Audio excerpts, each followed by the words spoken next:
Ternyata berita kedatangan Nabi Muhammad SAW tidak saja diberitakan dalam kitab Taurat dan Injil, bahkan ramalan berita kenabian Muhammad SAW juga terdapat dalam kitab suci umat Hindu, kitab Weda.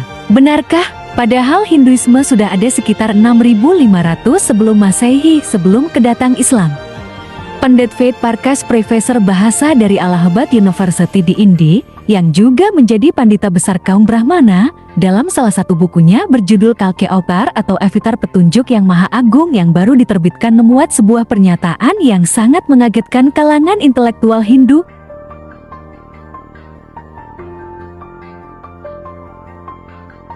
Prof. Pandit Ved Parkash, penulis buku yang masih berstatus pendeta besar kaum Brahmana itu, mengatakan bahwa ia telah menyerahkan hasil kajiannya kepada 8 pendeta besar kaum Hindu dan mereka semuanya menyetujui kesimpulan dan ajakan yang telah dinyatakan di dalam buku.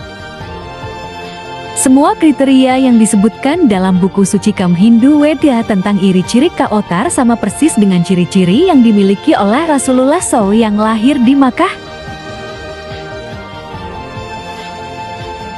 Menurutnya, dalam kitab Weda, sosok Kalki Avatar akan menjadi pembawa risalah terakhir atau Prophet of Bhagwan Allah untuk menuntun seluruh dunia. Itu hanya terjadi dalam kasus Nabi Muhammad SAW. Menurut ramalan, Kalki Avatar akan lahir di sebuah jazirah Elslan.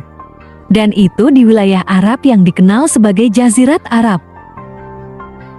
Ayahnya bernama Vishnu Bhagat dan ibunya bernama Somanip. Dalam bahasa Sanskerta, Vishnu berarti Allah Sweta dan arti harfiah dari kata Bhagat adalah hamba atau budak.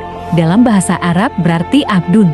Oleh karena itu, Vishnu Bhagat dalam bahasa Arab berarti Abdullah, hamba Allah. Sedangkan Somanip dalam bahasa Sanskerta berarti damai, aman, dan tentram, yang dalam bahasa Arab berarti kata Aminah. Dan sebagaimana diketahui bahwa ayah Nabi Muhammad bernama Abdullah dan ibundanya bernama Aminah.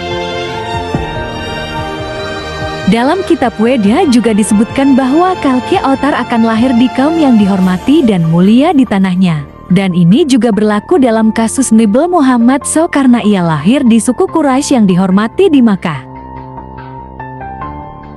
Disebutkan pula bahwa Kalki Avatar akan diajarkan dalam sebuah gua oleh Bhagwan melalui utusannya sendiri. Hal itu mengingatkan kisah Nabi Muhammad SAW dalam Gua Hira saat didatangi oleh malaikat Jibril dan mengajarkannya tentang wahyu Islam pertama kali. Tertulis dalam buku-buku Hindu bahwa Bhagwan akan memberikan Kalki Avatar dengan kuda tercepat, dan dengan bantuan kuda itu, ia akan naik di seluruh dunia dan 7 langit. Ini isyarat tentang Burak dalam peristiwa Isra Mi'raj Nabi Muhammad SAW.